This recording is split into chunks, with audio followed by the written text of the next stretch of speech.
Well, in that miraculous downpour, which I mean, really, like literally, like it was that was incredible.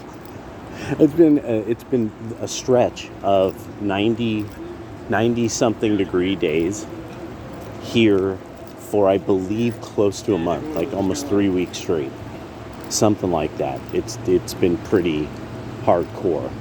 Um, so that just suddenly that happening. Oh, look at this! And here's the river. Oh, check it out. We got duck sighting. Oh, let's take a look. Look at that. Look at the ducks they're enjoying it. They're like, yay, rain. Loving life. That's so great. I think there's somebody down there. I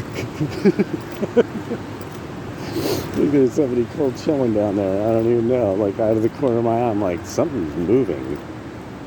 Like a humanoid. Like a humanoid. So, as I had some old Hindu family. They were walking along, and you know, all nicely dressed and stuff. And because it was downpouring, it was like they got under one of these gigantic trees. And I was like, you guys got the right idea. So I tucked myself under a branch of a tree and just waited out the downpour because I knew it was going to probably just pass. And I counted on the wisdom of ancient Hinduism. No, but anyway, as I'm sitting there, I'm reading this, you know, various articles, scrolling through.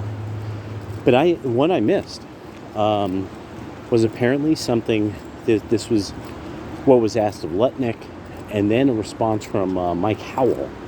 And it was on the universities, on students coming over from the CCP, and you know, now there's people who are really like, this is now a big focus. Apparently, I was aware that like this was one of the next on the list. Like, we're okay, we had Luca Brasi take care of this lot. Nitty took care of this bunch. You know, the Irish Catholic boys, they're dealing with this. Now, next up on the list, those commies, you know. So, something I was thinking about with this, I just showed you guys. All that housing.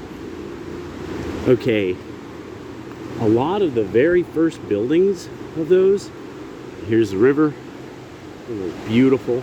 I used to come out here and sit, like when I did I'd come over the hill, do the rosary, and I'd end up here at the end. It was just wonderful. It was absolutely wonderful.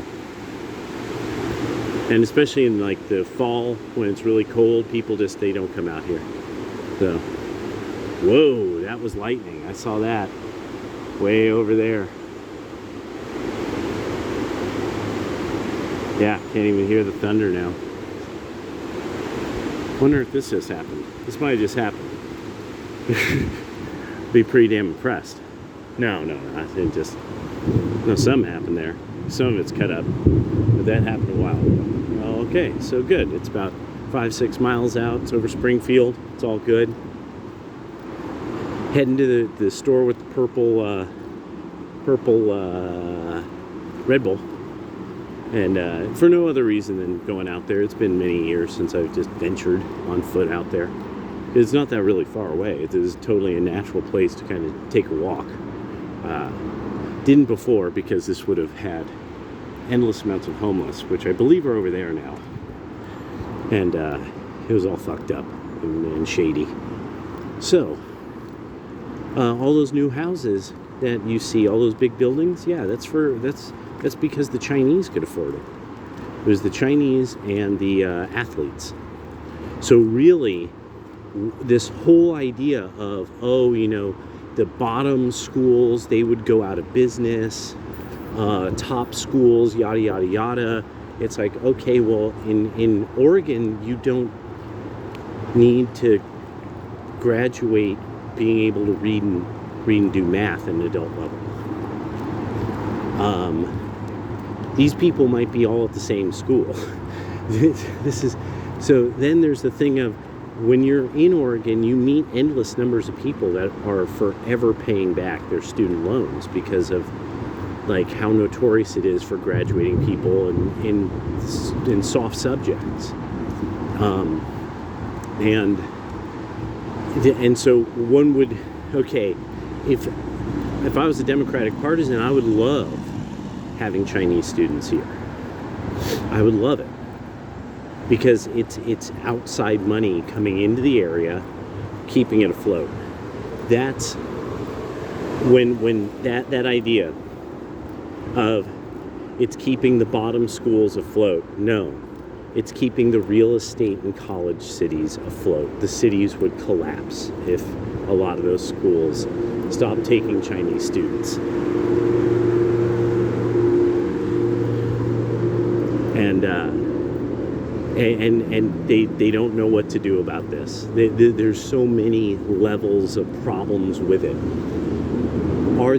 Are really no Americans qualified to even get education? That's one of the first things. That's one of the first things that one would have to walk through. Okay, this would shut down the bottom 15%. It would do all this damage to the top tier schools. But does that mean that Americans just can't even be educated by the collegiate system? Like what's this, there's all kinds of logical problems that naturally come up if you kind of explore this idea. And then they would collapse. So no efficiencies could be made. That in that process there's no efficiencies that could possibly be made. Everybody else has to, in every other field, but in education, and at that level, with which this is supposed to be, I guess, the greatest of all people. And then why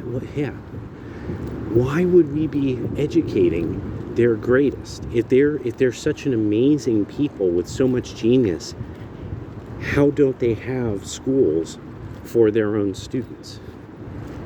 They have fewer children just like everyone else. They should have too many instructors in colleges for the students that are available, like every place else right now.